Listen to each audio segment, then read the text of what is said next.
Hello students, I am Asha from kids paradise public school. जैसे कि आप लोगों को बताया गया था कि आप लोगों की ऑनलाइन पढ़ाई होगी वो अब शुरू हो चुकी है और मैं आज आप लोगों को हिंदी लिटरेचर पढ़ाऊँगी। तो जैसे इस बुक का नाम है संगिनी और ये बुक क्लास 4 के लिए है। So students please open your book. तो बच्चों, आज मैं आप लोगों को चैप्टर 1 पढ़ाऊँगी जिसका नाम है नदी और लता। ये जो है एक कविता है, पोएम। तो अब मैं आप लोगों का जो पोएम है पढ़ना शुरू कर रही हूँ। नदियाँ एक किया करती थी नीज लहरों से खेल सदा, उसके तट पर झूमा करती एक मनोहर कुसुम लता।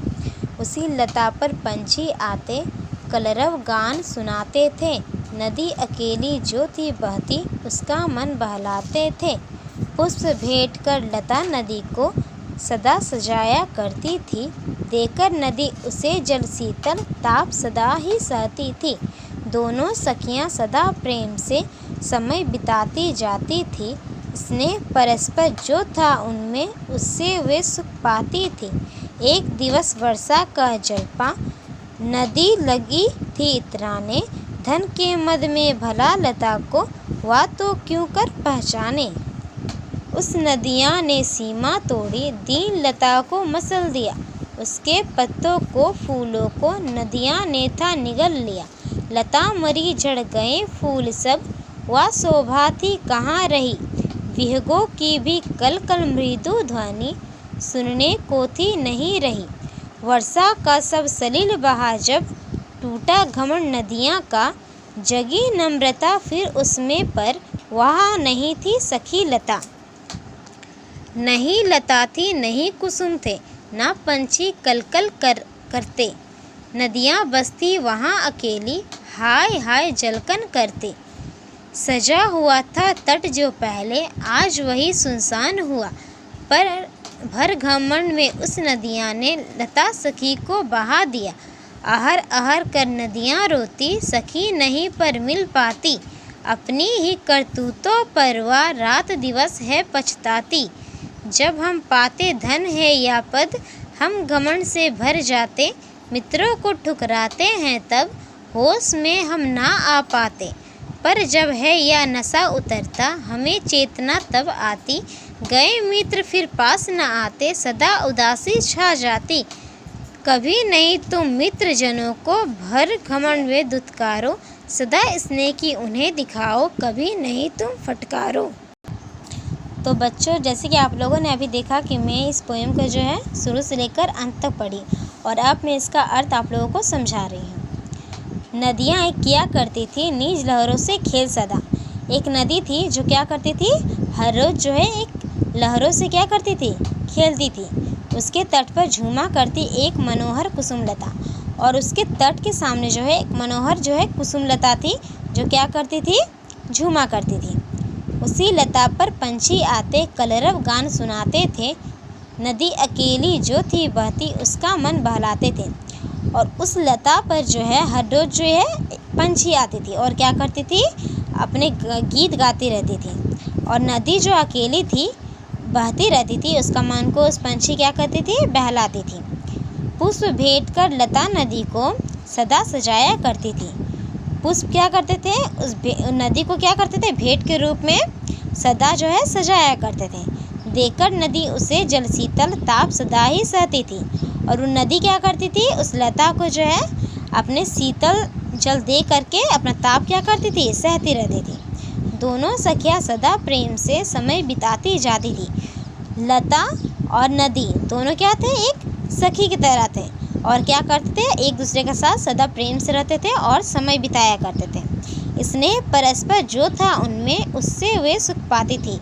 उन दोनों का जो रिश्ता था, जो दोस्ती का जो रिश्ता था, उन लोगों से क्या करती थी, उससे वो खुश रहती थी और एक दूसरे से स्नेह करती थी। एक दिवस वर्षा का जलपा नदी लगी थी इतराने।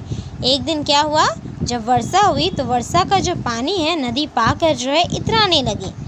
धन के मद में भला लता को वह तो क्यों कर पहचाने।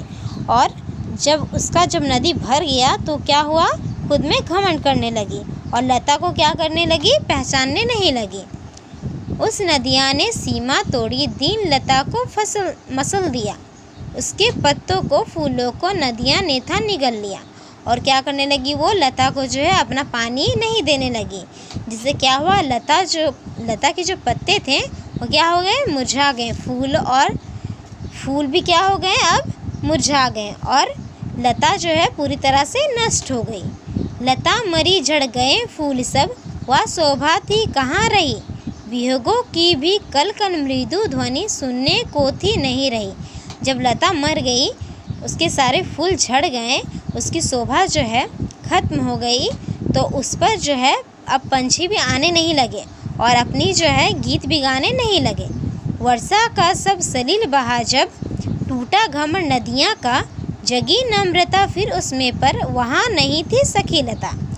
वर्षा का जब पानी नदी में भर गया तो ज़्यादा भर जाने के कारण वो क्या हो गया, पानी बह गया, जिससे नदी का जो घमंड है टूट गया और उसमें फिर से क्या हुई, नम्रता जो है जागी।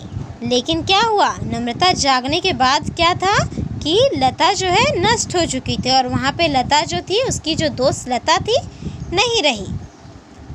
नहीं लता थी, नहीं कुसुम थे, ना पंछी कलकल करते। क्या थी, ना वहाँ पे लता थी और ना ही कुसुम थे और ना ही वहाँ पे अब पंछी आते जाते थे।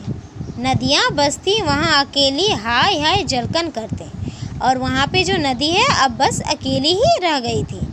सजा हुआ था तट जो पहले, आज वही सुनसान हुआ। पहले क्या था, तट जो था उस लता से, उस पक्षी से, उस कुसुम से क्या हुआ था, सजा हुआ था।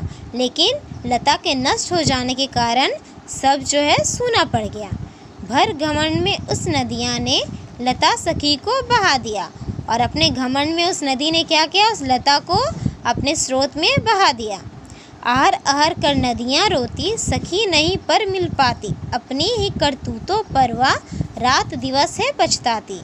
जब लता को नदी ने नष्ट कर दिया तब क्या हुआ, वो पूरा रोने लगी और अपनी सखी को ढूंढने लगी और वो अपने करतूतों पर पछताने लगी, पर लता नहीं मिली। और हर रात को क्या करती थी, वो पछताती थी, रोती थी।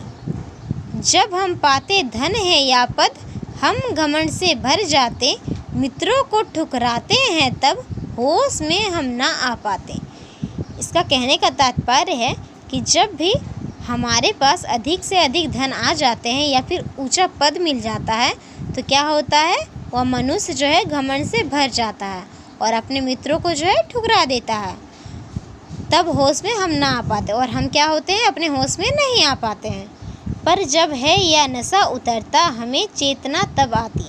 पर जब हमारा घमंड ख़त्म हो जाता है, टूट जाता है, तो हमें क्या होती है, चेतना आती है, हमें समझ आ जाता है वह बात।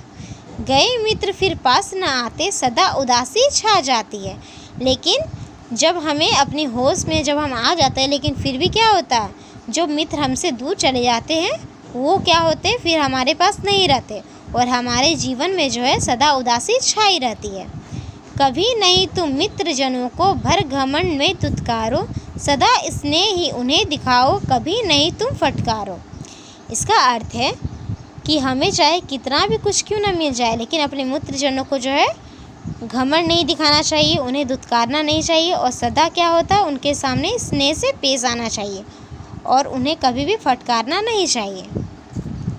तो बच्चों, जैसे कि अभी मैंने आप लोगों को ये चैप्टर पढ़ाया और इसका अर्थ भी समझाया, तो मैं उम्मीद करती हूँ कि आप लोगों को जो है ये चैप्टर अच्छी तरह से समझ में आ गई होगी। तो आप लोगों का जो आज का होमवर्क है वो है, आप लोगों को ये पोएम अपने कॉपी में लिखना होगा। अभी फ़िलहाल आप यहाँ से लेकर यहाँ तक अपने कॉपी में लिख लीजिए और इसको याद कीजिए। Okay students, bye. Next class में फिर आपसे मिलती हूँ और मैं उम्मीद करती हूँ कि आप जो है इस होमवर्क को कंप्लीट करके रखोगे।